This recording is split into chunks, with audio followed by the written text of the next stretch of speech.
and connivery. God doesn't bless that sin. That's why Jacob suffered all his life, because God was teaching him the consequence. And see, when you keep lying and conniving, and you keep taking matters in your own hand, and you use connivery to escape your problems, you're only going to delay the blessing. Because I will not bless you in sin. I don't bless sin. I bless obedience, trust, faithfulness, holiness, and love. You with me This there?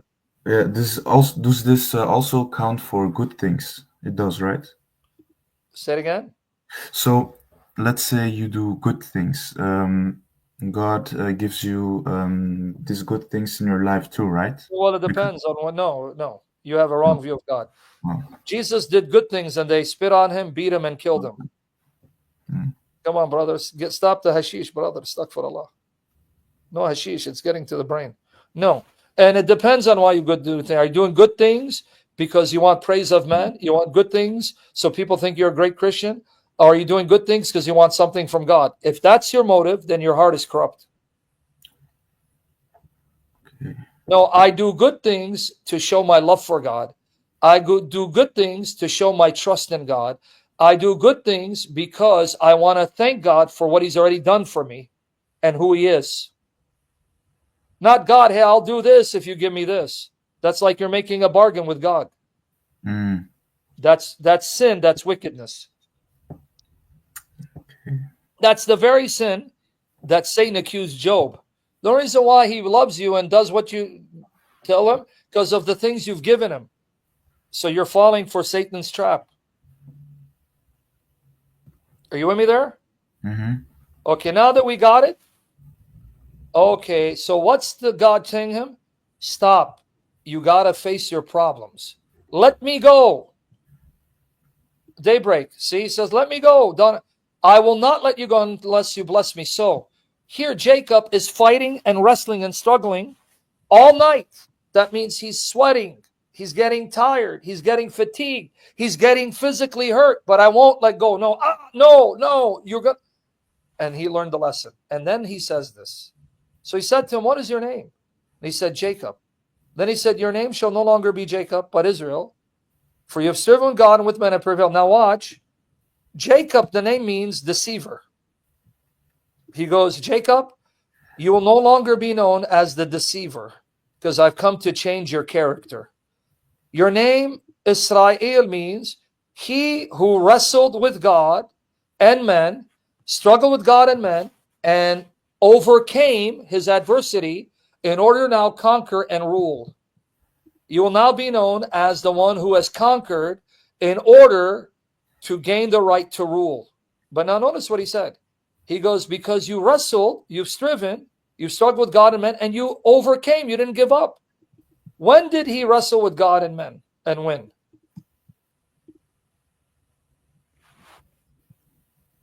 When did he wrestle with God and men and win? Oh, it's the question to me. No, it's for my friend Timmy. Timmy, when did he wrestle with God and men and win? Just at this particular day in the night. Right here. Because who appeared to him? A man who's God. So when he wrestled Mm-hmm. with the man, he wrestled with men, and he wrestled with that man, he was wrestling with God, and he won. Because this was the God man, right? Yeah. So here's where he's wrestling with God and men. Because it's God appearing as a man. So when he wrestled the man, he wrestled with God. And he goes, now you've overcome. You've struggled with me. You didn't give up. And you didn't let me go until I blessed you. And now I showed you that's how you have to face men. You don't run from men. You face men and trust that I'm with you and you will conquer. That's the message, right? Yeah. And Jacob got it because now notice what he goes on to say. So notice what he's going to go on to say. Now he says, all right, then he goes, okay, then what is your name? Then Jacob says, please tell me your name. Now, you normally created angels that are created, will tell you, I'm Michael Gabriel, right? But he says to him, why do you ask my name? What he means is, why do you ask about my nature? It's beyond comprehension. No matter what I tell you, you won't be able to fully comprehend who I am and what I'm capable of. And so then Jacob realized, wow, this was God who appeared as a man, and I wrestled with him. And he blessed him there. That's when Jacob received the blessing. You see the story? Mm-hmm. It wasn't when Isaac blessed him. God doesn't bless you in sin. God doesn't honor you in sin. It's here that he received the blessing that God had promised for Jacob when he was in his mother's womb.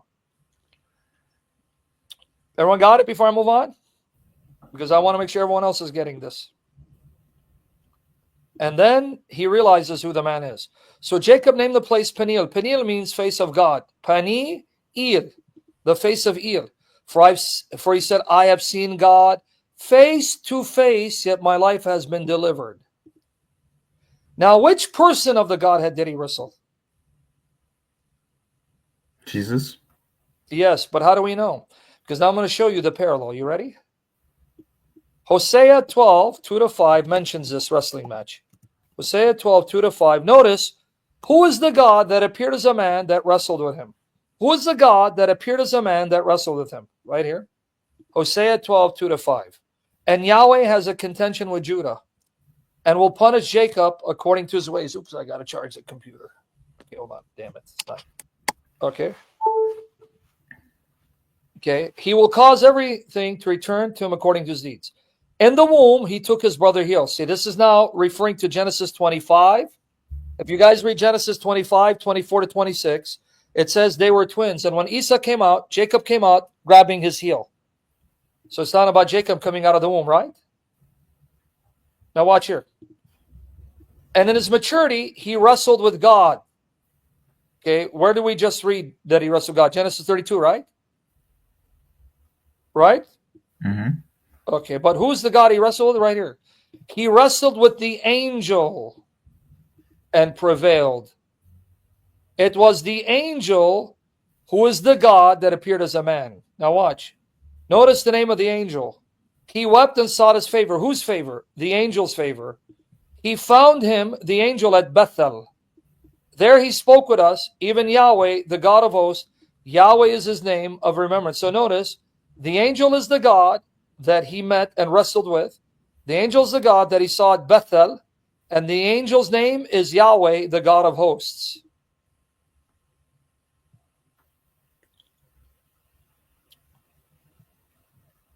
No, Esau was not going to receive the blessing of the covenant. He missed nothing. But at the same time, Esau was worldly because he sold his birthright to Jacob for stew. But anyway. And I said Jacob gave him stew. Basically, Jacob gave Isaac his favorite dish. So I'm giving you the gist. Now, remember he said that the angel, he found him where? Where did he find the angel? At Bethel, right? Right, Harry? Do you want to answer before the rapture? What are you looking at, dude? That's like, what, you got a gin in front of your eyes? Oh, me? No, I'm talking to Timmy. Yeah, you. Say Wait. something. Yeah, because you said Harry, but my name isn't Harry. So, Oh, you are Harry. Look at your chest. You're called Harry, yeah. And by the way, you know why Esau was called Esau? Because it has something to do with red hair or something. Because he was hairy. Oh, okay. So I'm going to call you Esau, okay? Okay. Okay, Esau, let's go. Edom means he was ruddish, ready. Okay, so the angel is the God he saw at Bethel, right? Mm-hmm. So who is the God that appeared as a man who wrestled with him? The angel, right? Mm-hmm.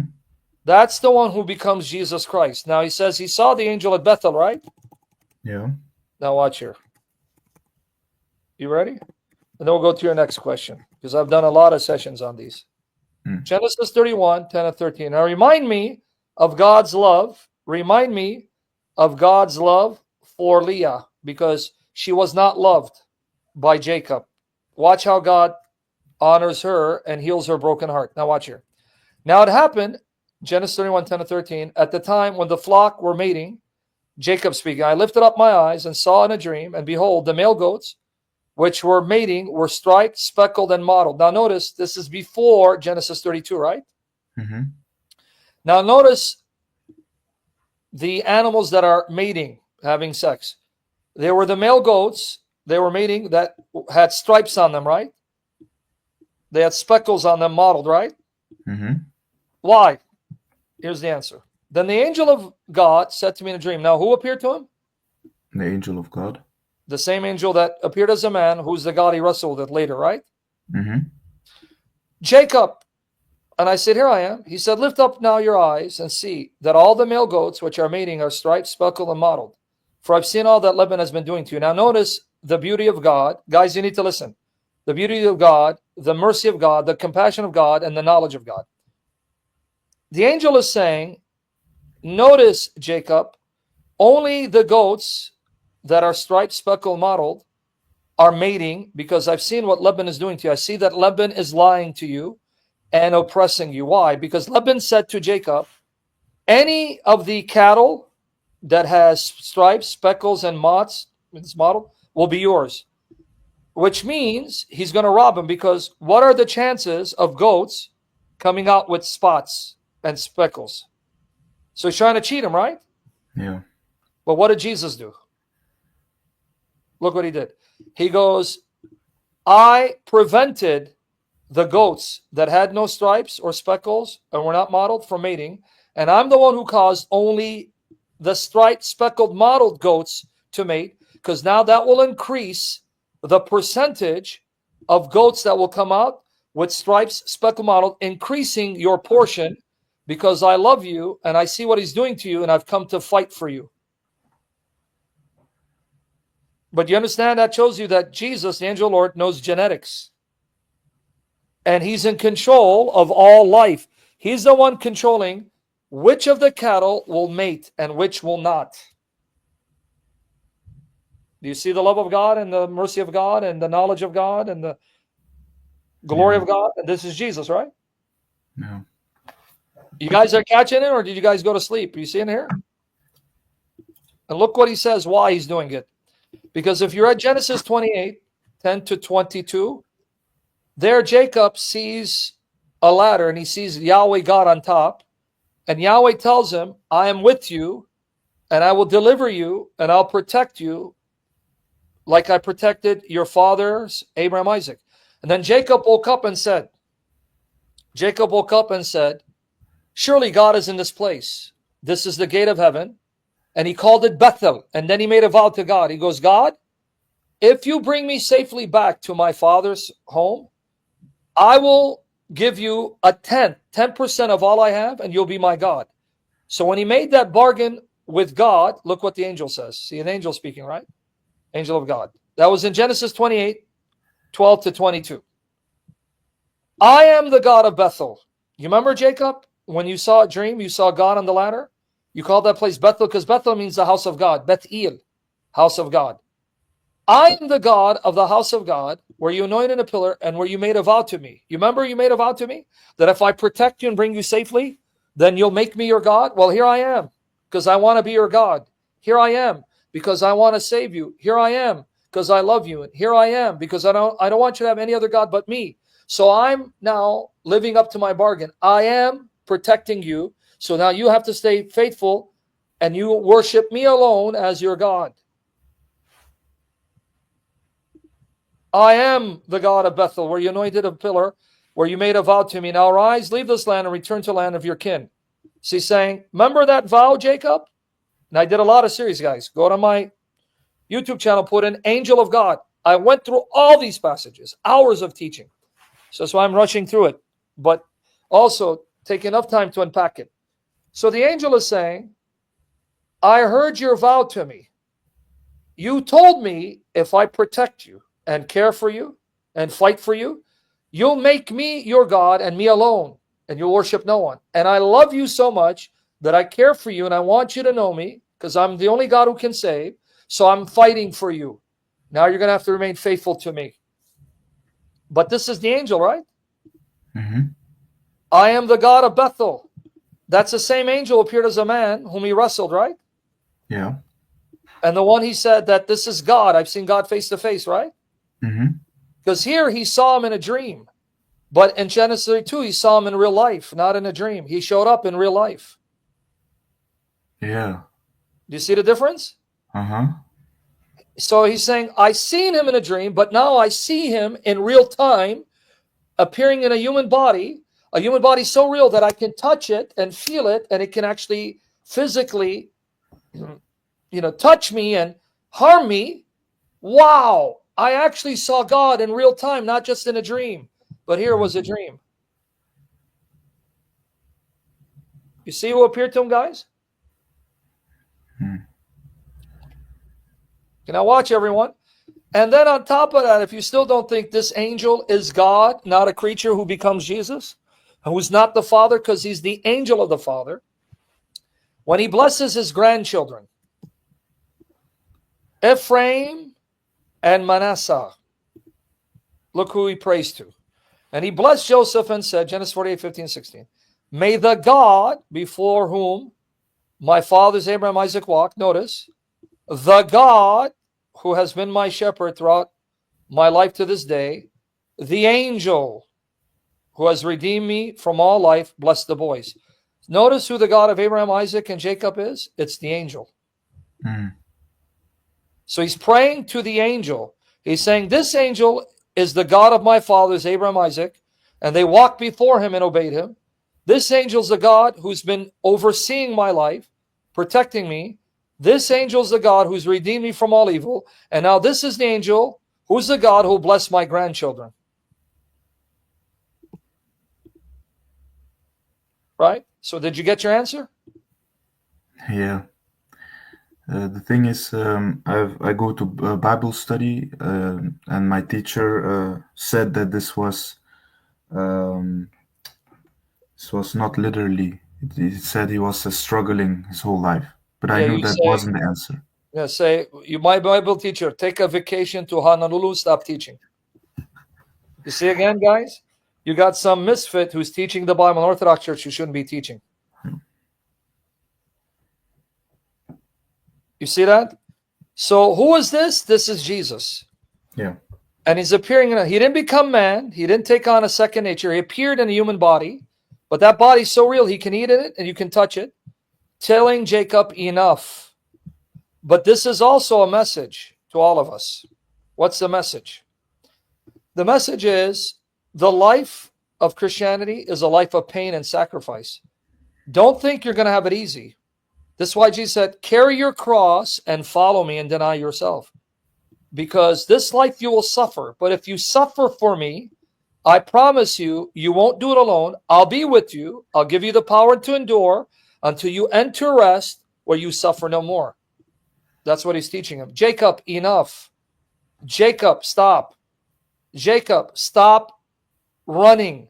Stop conniving. Stop being a deceiver. Stop trying to plot in order to escape your problems. Because when you keep doing this and you're in sin, I cannot bless you in sin. I hate sin. Man up. Trust me. Face your problems and endure, because I'll give you the grace. And if you do it my way, then I can bless you, Jacob. That's the message for all of us. See it? Mm. So there you go. Now, I don't know if that answered it, but Yeah. did you? If you have one more, I'll take one more because there are other people waiting. Yeah, it's a scientific question. Science says that the world is about this many billion years old, but the Bible How do you know doesn't. that science is right? Did they have like a time machine? They went back and saw the beginning? Yeah, that's true. But also these dinosaurs fossils who say that the world is million How do you years know old. that carbon dating is reliable and that carbon dating is not an inaccurate and not an exact way of giving you correct, exact dating of bones? How do we know all this? Because you were taught that? So you trust the science? No.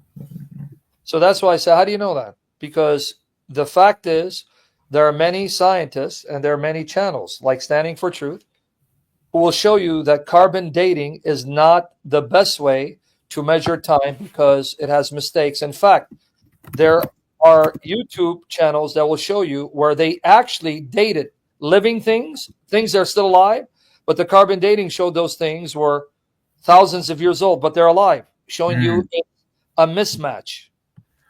I see. And even the value given to the carbon is based on human assumption. So when they give you, let's say, if there's this amount of carbon, then that means it's this amount of years. How do you know this? It's all arbitrary and conjecture. So I don't care what the majority of scientists teach, because if we look at the history of these scientific theories, one thing that guided them, one of the things that guided them to come up with such theories, because they wanted to destroy faith in the biblical account of creation.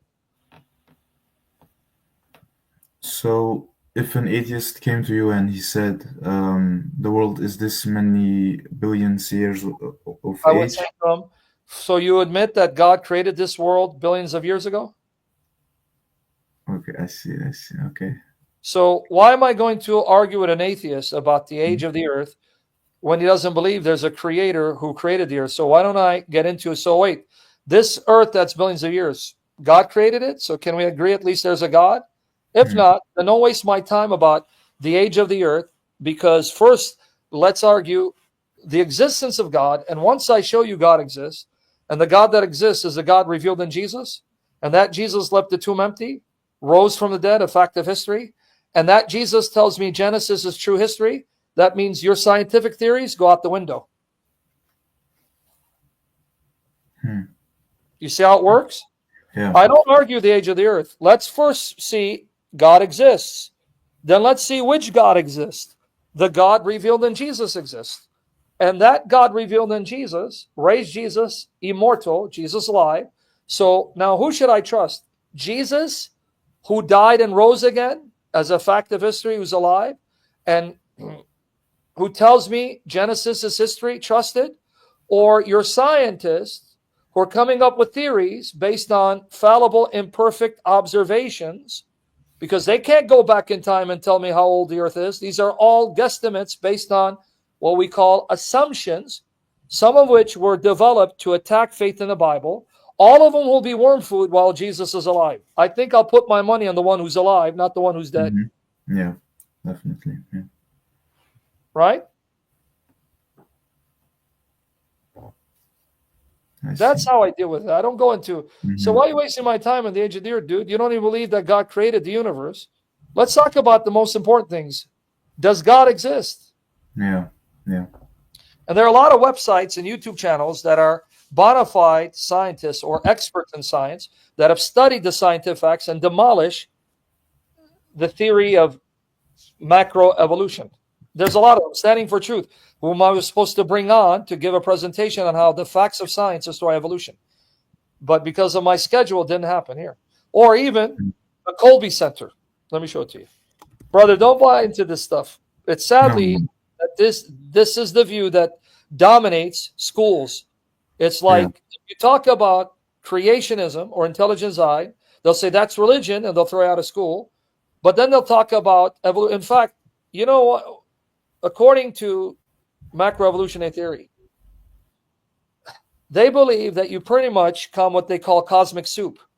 That you had pretty much a rock where it took, I don't know how many years of just this rock being struck by lightning or whatever it is, some stupid theory, for a period of time, and boom, it created the elements of life in the ocean that then evolved into higher, more complex life forms. Do you believe you came from a rock? That's what evolution teaches. It all started from cosmic soup from a rock. Okay. Yeah, that's what they believe. Am I exaggerating, guys? Here, let me find the theory. But anyway, let me first get you Standing for Truth. Standing for the Truth here. This is the one YouTube channel that demolishes evolution and shows that scientific facts prove creationism. Right there. Yeah, I know that's what you think from Foundation. That's what you were told in your biology class. But take it up with the experts. I'm just passing what they say. So you can say it's more firm in the age of the universe. I know.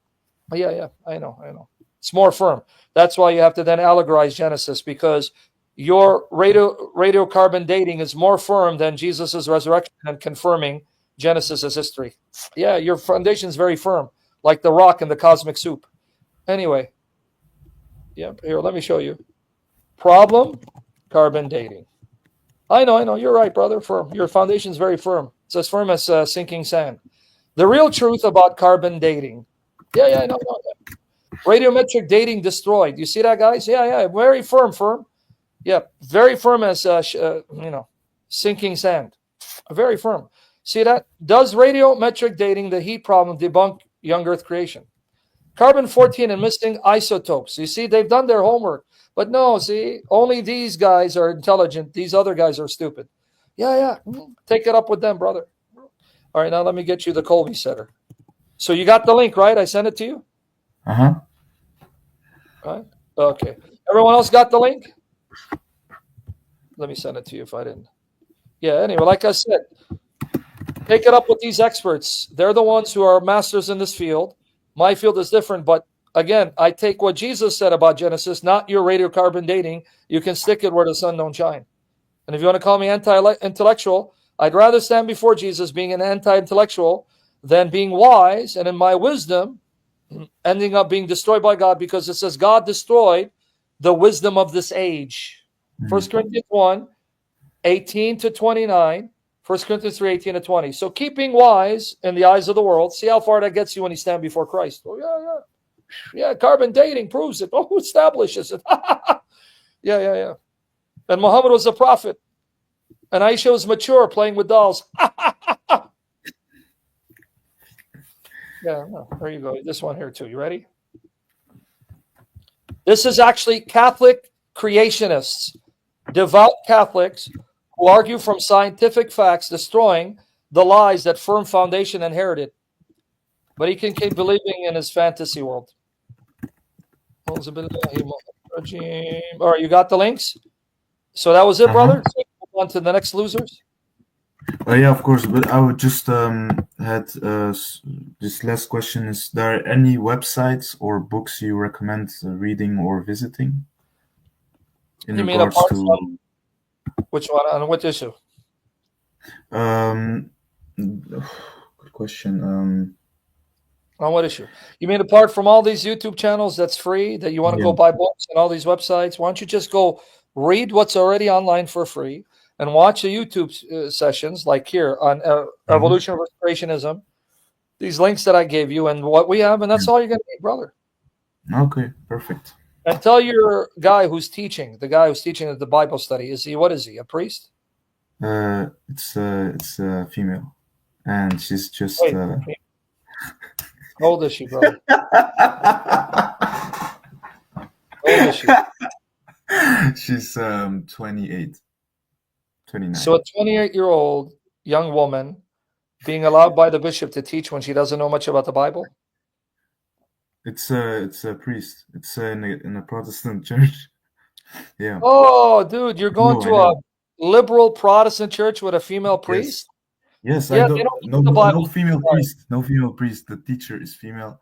The priest is this guy. But there are no Orthodox churches in my area, so Oh, I see. I have to get my driver's license and then. What inshallah, kind of maybe denomination is the Protestant church? evangelic or something like that. I don't So know. so you have a Protestant pastor who commissioned a woman to teach about issues that she's not qualified to teach? Yeah. All right, well, why don't you do this? Next time, go with your robe and stick out your hairy chest. She may faint. She won't teach again. She may not recover from the shock. Say, hold on. So what you do is when you're teaching, have your robe. Say, I want to ask you a question. Open it up. Flash your hairy chest and say, so I want to know something. Was Isa as hairy as me? And then do this. Hold on, dude. And then do this with your pecs. Go do it like this. See? Make him shake. Go like this. You see? And then she'll never teach again because she won't survive the shock. Yeah, that's why I use your channel as for the Bible study as well, because you have a playlist with 200 videos. I've watched them all, and it helped me. Praise the Lord. Praise God. Now you understand what Genesis 32 is, right? Yeah. It's not non-literal stuff. Anyway, when I do another Q&A this couple of days from now, maybe tomorrow or next day, bring the rest of your questions. I'll bring you up and answer them, God willing. Okay, thank you very much. Thank you very much. God bless you, brother. Okay, now I said before I move on to the next guy, I wanted to explain to you God's love for Leah. I want you to see the God of Scripture is the true God, the God of Scripture, who's the true God, who is reality and he exists because he exists, we will live forever. I want you to see how much he loves his daughters. Whenever I read this, my heart breaks because I want to just take a moment to expound this. I want you to see Leah was heartbroken. Okay, ladies, I need you to hear because this is for you ladies. Ladies, I want you to hear. Can you imagine you're Leah? I want you guys to put yourself in Leah's shoes. You are Leah. You know you are not attractive enough, pretty enough for anyone to want to marry you. You know that your father had to use deceit to get you married to a man who didn't love you. You know that this man was deceived into marrying you. He didn't want to marry you, and that he wanted your younger sister because she's better looking. Can you imagine how you feel? Now watch God's heart. God seeing that, I want you to see what God does. Everyone listen. I want you to see what God does. You're going to see the beauty of God's heart. Genesis 29. So again, we're going to skip the part. All right.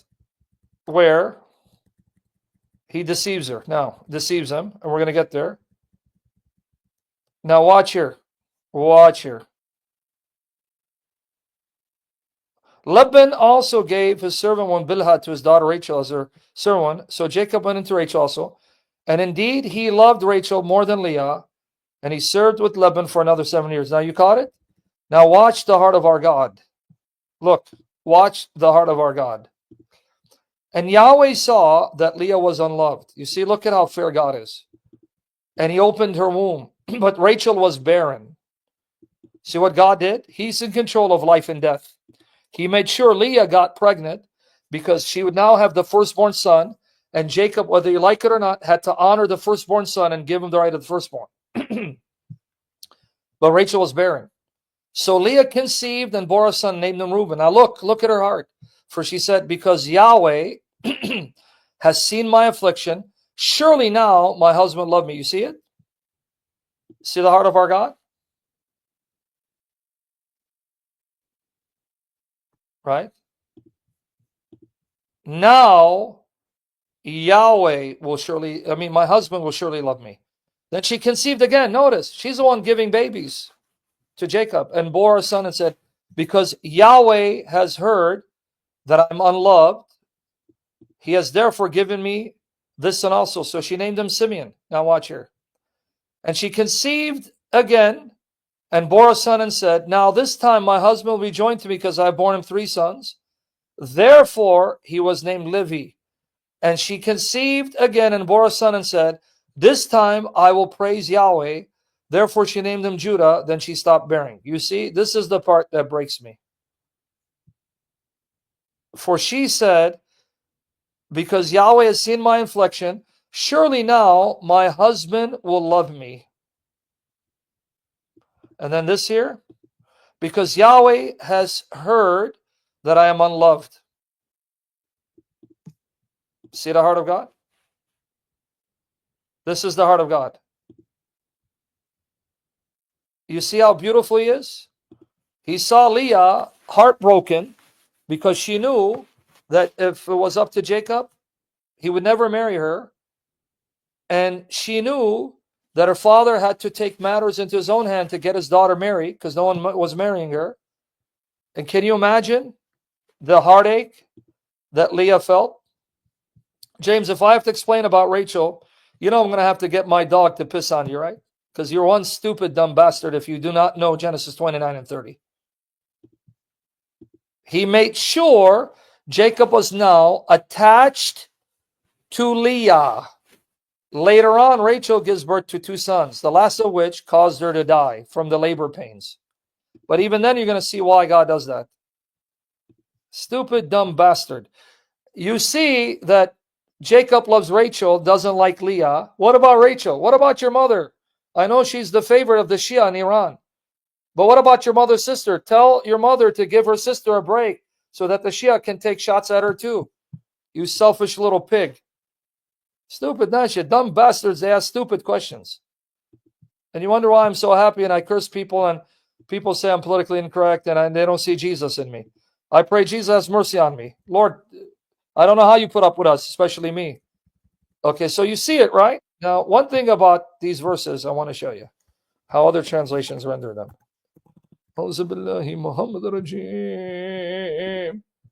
Bismillah ar-Rahman ar-Rahim. And then I'll go to the next scholar. What about Leah? What about Leah? We have Leah. But I wanted you to see what God did also. And Leah conceived and bare a son. She called his name Reuben, for she said, surely the Lord hath looked upon my affliction. Now therefore my husband will love me. And she conceived again and bare a son, and said, because the Lord hath heard that I was hated, he hath therefore given me this son also. And she called his name Simeon. Did you know there's a law in Moses that reflects this situation? A law in Moses that reflects this situation? But I want to look at the word for hate. What about Rachel?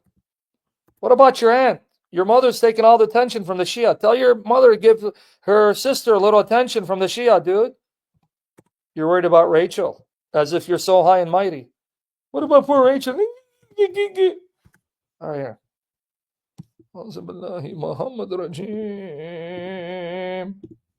Bismillah ar-Rahman ar-Rahim.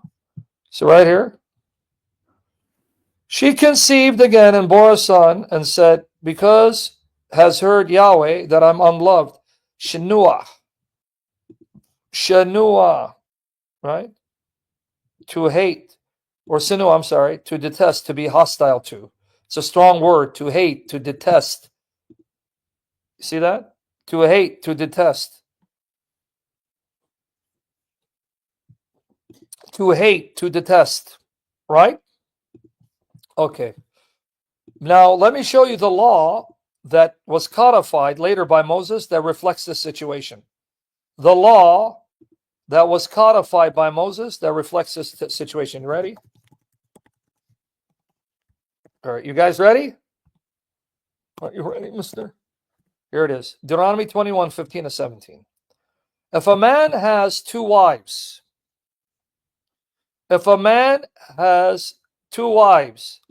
one beloved,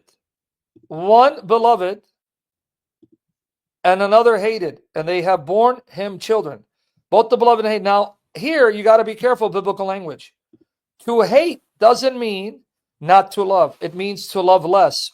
How do we know that's what it means? Because if he hated the other wife, he could have divorced her. The fact that he's not divorcing her means he doesn't hate her. He just doesn't love her as much. So he keeps her around. If a man has had two wives, one beloved, another hated, and they have borne him children, both the beloved and the hated, and if the firstborn son be hers, that was hated, then it shall be, when he maketh his sons inherit that which he hath, that he may not make the son of the beloved firstborn. So if I have two women, I have Monica Bellucci and I have Kim Kardashian. I need you to listen. Monica Bellucci, Kim Kardashian. I like Monica Bellucci more because she's less plastic, less cosmetic. She's real. And then both Monica Bellucci and Kim Kardashian, I'm married to them. Kim Kardashian, who I don't love as much as Monica, gives birth to my firstborn, but then Monica gives birth to my secondborn. I can't say Monica because I love you more, because you have less plastic, less cosmetic, right? And you don't have a sex tape floating around there with Ray J shaming us. I'm going to make your son the firstborn. God says you can't do that. God says you can't do that. You're going to have to give the status of firstborn to the one born first, even if he was born from the woman that you love less. You cannot do that. You guys understand how fair God is? All right. So, but he shall acknowledge the son of the hated for the firstborn by giving him a double portion of all that he hath, for he is the beginning of his strength, the right of the firstborn, it says. So this law that was codified by Moses actually reflects what happened to Leah and Rachel. Leah gave birth to the firstborn, and she was loved less. the hated wife, meaning the one loved less. And so Jacob, whether you like it or not, had to honor her son above the sons that Rachel gave. You see how fair God is? You're telling me God is not beautiful? The God of the Old Testament is not the same true God revealed in Jesus? Same God, infinitely loving, compassionate, merciful, who loves all his creatures, love his daughters as much as his sons? But another thing you learn from this, what is God showing you through trial and error? Another thing that you learn from this, trial and error. Guys, don't be engaging us in the private chat. I'm going to send you guys to Mike Winger. God is showing you, you see why polygyny doesn't work? Do you see why having more than one wife doesn't work? So God is allowing them in the stubbornness of the hearts to see why such relationships do not work. They are destructive. They're not conducive because someone will suffer in that relationship. What is the ideal perfect condition for marriage? One man, one woman. God is showing you through the rivalry. Leah and Rachel start competing for children to see who can give Jacob more children. And they get so desperate, they even give Jacob their maidservants to have sex so that the maidservants can function as surrogate mothers to give children for them from Jacob. All right? You with me there? Everyone got it? So right here, God is showing you this does not work. Whether you like it or not, you're going to love one woman more than the other, and you're going to favor the children of one woman more than the other, and you're going to create dysfunctional families, dysfunctional children, dysfunctional societies. Everyone gets harmed and is messed up as a result of it. He's showing you by trial and error through their own failures. Right? I may have to send Vicar out of here because he's chiming in too much. Vicar, you know you got to get out of here, right, brother? I'm going to bring you up. Tom, you know, Tom, the way you're looking at the screen, bro, with that beard, Tom. I'll bring you up in a few. I'll promise you. So everyone got it? So here he's showing you, you see, my way works. Your way doesn't. But the last act of God's mercy and compassion. Rachel ends up dying, giving birth to the last son.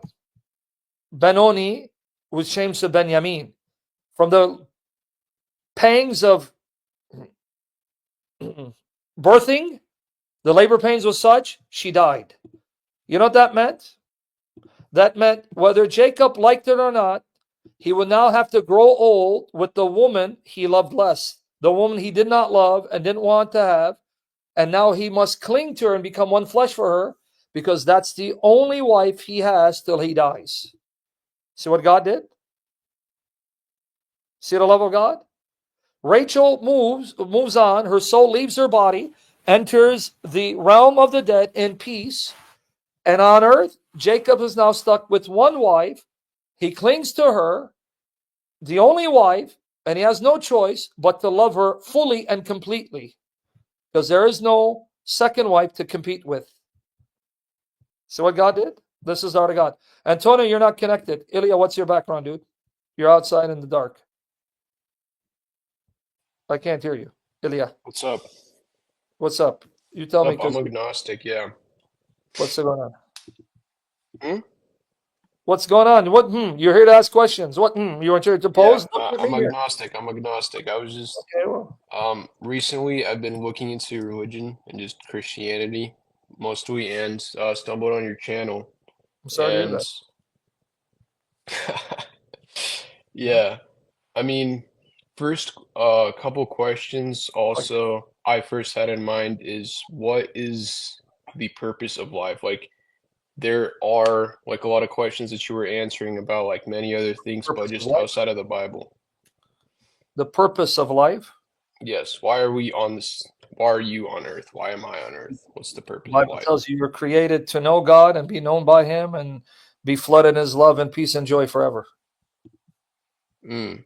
I mean, so do you get that from the Bible? Do you believe everything that's in the Bible or no?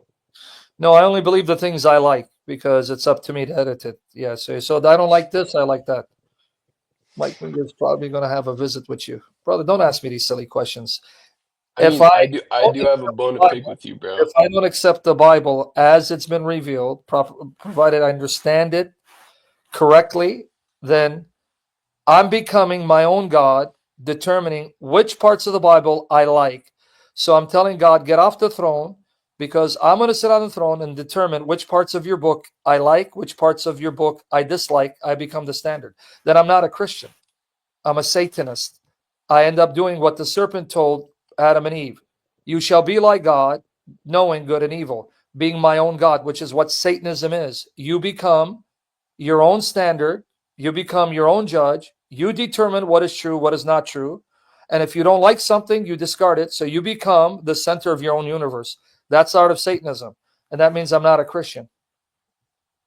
I mean, I was searching up some verses, and Ephesians And you said you had a 5:4 bone popped to up. pick up with me? Did Yeah, someone yeah, I saw Ephesians 5:4 popped up. But you're not And I've listening? noticed you've been doing a lot of jokes. And I notice that you're a stupid whore and a bastard and a slut. So return to your vomit, you piece of garbage. Because don't misquote Ephesians 5:4-5, you stupid slut. And then ignore the other places that Paul quotes about treating dogs and sluts like you, sons of Satan like you, calling you dogs. So he said that, huh? You were right, Andreas. Okay, you piece of garbage. Return to your vomit. Okay, what's up, buddy? What's up, Sam? What's your background? I'm a Trinitarian. Okay. So he's a So, piece of garbage, Andreas, that little prostitute who's saying he's got a bone to pick with me. The bone that I just shoved where the sun don't shine, it's coming out of his throat. Okay, go ahead. I have I'm in a serious problem. I mean, I wouldn't say it's like a problem, but I really need like guidance. I need like What do you want me to do? answers. Am I your priest? You want me to come and bless you? So, last year, well, I was living a very demonic Your lifestyle. mother's an intolerant whore, Vicar. I Vicar, was living a, shut up, dude. Hold on. Your mother's an intolerant whore, Vicar, because you're a whore like your mother. What you gonna do about it, Vicar? What are you gonna do about it? Hide behind a camera. Show me your face so I can know what you look like if you're brave enough to come and say it to my face. But we know your mother is more of a man than you, Vicar. Pit on your ancestry. Open up your computer before I block you, because I'm going to send the Shia over to your house right now. They were there last night. Open your camera, Vicar, you little prostitute. Open your camera. You got 5 seconds. One with I say, yeah, because you don't open your camera, you little queer bait. You little queer. Pit on your ancestry. You filthy bastard. Go ahead, man. So I was living a very demonic lifestyle. I was watching pornography. I was drinking. I was doing, and I knew everything was wrong. So, But then something happened. Like because of abusing caffeine and alcohol, I had to be taken to the hospital, and I was in a hospital bed, and I was crying, God, don't let me die, because I knew if I died there, I was gonna go to hell for sure. my And when God. I cried. The thing is, my heart was beating very quickly, and it was a panic attack, and my nervous system was By the out of way, control. take it easy. Breathe a little bit. You're too fast. You're almost like you're going to have a nervous attack right now. The way they don't get to me, I in fact enjoy when I cuss them out. You don't understand the joy I get when my Tourette's start clicking and I cuss them out and I just insult their origins because they're not here sincerely. So I stumble. Oh man, I'm like flying. I'm floating. Okay, so what happened? Go ahead. So then, the doctors gave me this thing that kept me calm. The thing was a sedative. I went back home, started taking medication. I basically got anxiety disorder because of abusing these substances. And during that time, my mom knew a Pentecostal church. I think it's called the Universal Church Kingdom of God, something. And what happened? And even though I disagree with Pentecostal theology, but she took me there. They helped me go Yes. back to Jesus. But the problem is, brother, the amount of heresies that are in the church. I mean, I've lost count. So what I did is I wanted to seek a true church, and I was Protestant. At that point, I was still Protestant. And my friend and your friend, like for a couple of years, is from a Baptist church. Take it easy. You're talking too fast. Sorry, I have this problem of talking fast. I have that problem. Sorry. Yeah. So Okay, so then what happened? Yeah.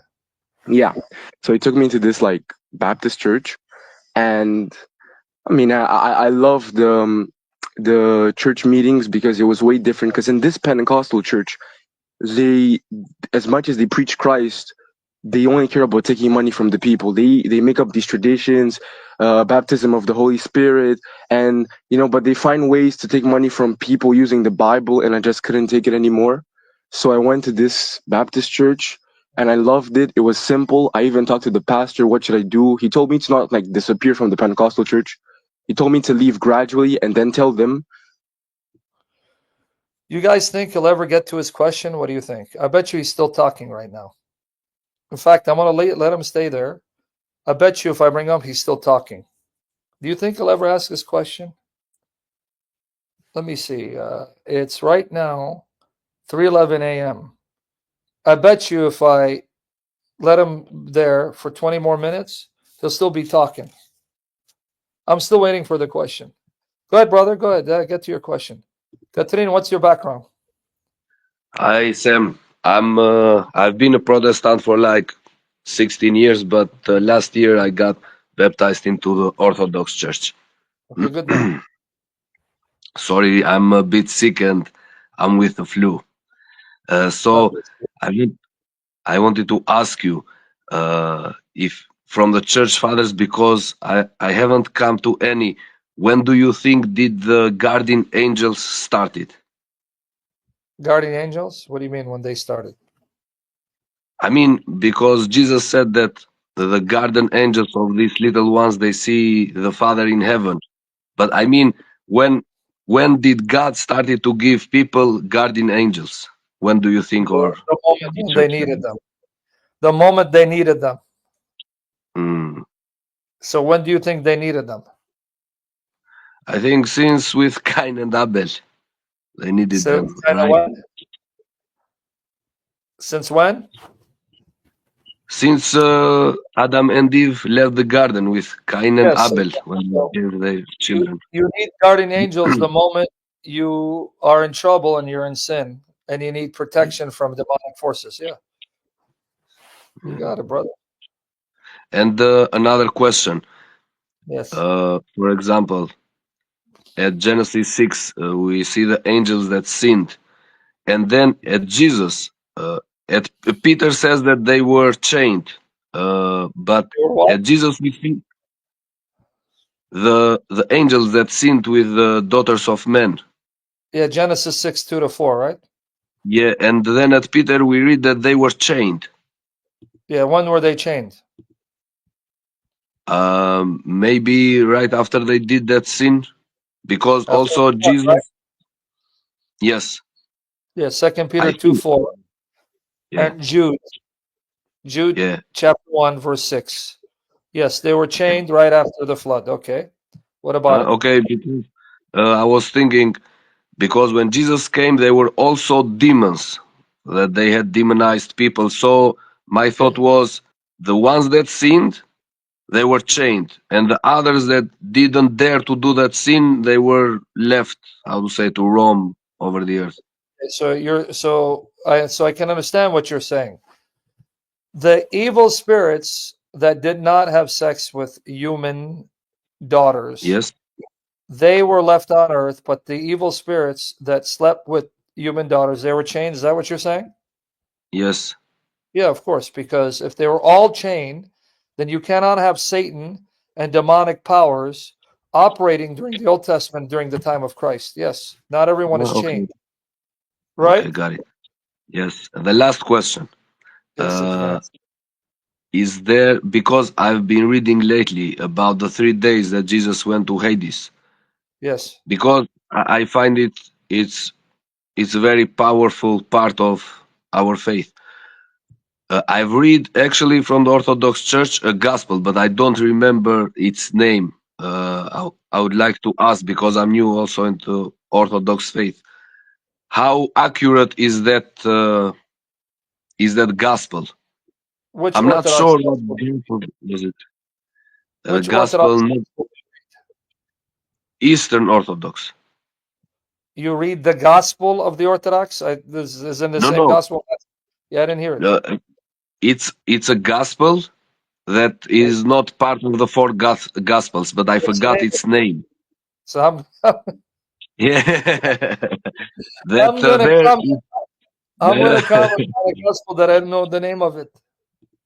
there it says that Jesus went to Hades. Hades cried. It Yeah. mentions Prophet Isaiah. Yeah. Anyway, Well, I I don't know don't what know. writing is. It's the Acts. It's the Gospel of Nicodemus, the Acts of Pilate, which was what they call an apocryphal work that's Yes, not I from. think that. Yeah. Yeah. They don't read it because it's on the level of Matthew, Mark, Luke, and John. They read it because it contains traditions that give us an idea what the Christians believed, where Jesus went for those 3 days. And there's nothing Yeah. wrong Okay. with reading it. But if that's what you're Mm, referring to, the Gospel of Nicodemus, the Acts of Pilate. yeah. Okay. What's the stance of the Orthodox Church on that? Yeah, You well, can just read it, but it's not. the ancient churches all believe that Christ went to what we Mm, call Abraham's bosom and set the captives free, took the righteous, the believers, out of Abraham's bosom so they can be brought into heaven.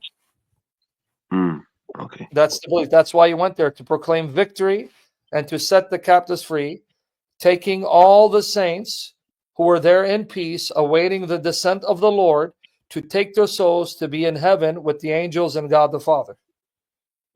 Yeah, okay, great. Thank you. Do you have any recommendation? What book or any church father that I can read on that? Well, I mean, that not off the top of my head, but that one work that you're reading is an ancient document giving us an idea of some of the traditions that Christians held to at that time. Okay, great then. Okay, Yeah, so Sam, thank you. that's helpful reading. Read it. Don't Yeah, think it's because it's not in the canon. You can't know. The churches read other books outside of the canon, but they'll always tell you these books are not on the level of the canon, so we don't use them to determine faith and morals, but we read them to give us an idea of how the early church believed and taught about these things. yeah, okay, It's great called then. ecclesiastical ecclesiastical writings, but not canonical writings. There's different. There are books that Yeah, the churches will use that are not canonical. For example, many churches will use the Didache or a later version of it called the Didaskalia, the teaching of the 12. mm, But they don't yeah. put it on the same level of canonicity, As- meaning as the other books that are part of the canon, right? Yeah, okay. Okay, So Sam, yeah, thank you. God And bless you, brother.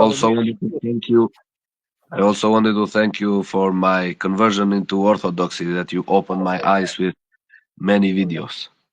Glory to God. Pray for me that I finish the race and God have mercy on me. Because you see, these people make me more angry every day. Of course, I will pray for you. Thank you. Like that dirty bastard who wants to use Ephesians 5:4 against me. On his ancestry, brother. Pray, pray. Saint Jerome, have mercy on me. Pray for me, Saint Jerome. Have mercy on me through your prayers. You're angry and the Lord Jesus forgave you. Ask Jesus, forgive me. Saint Jerome, my patron saint. Good man, brother.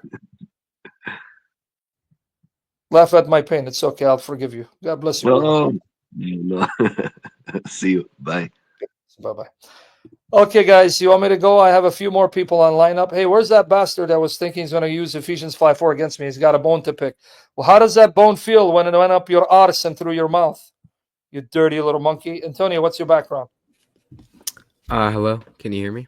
Yes, I can. I'm Armenian and I'm Greek.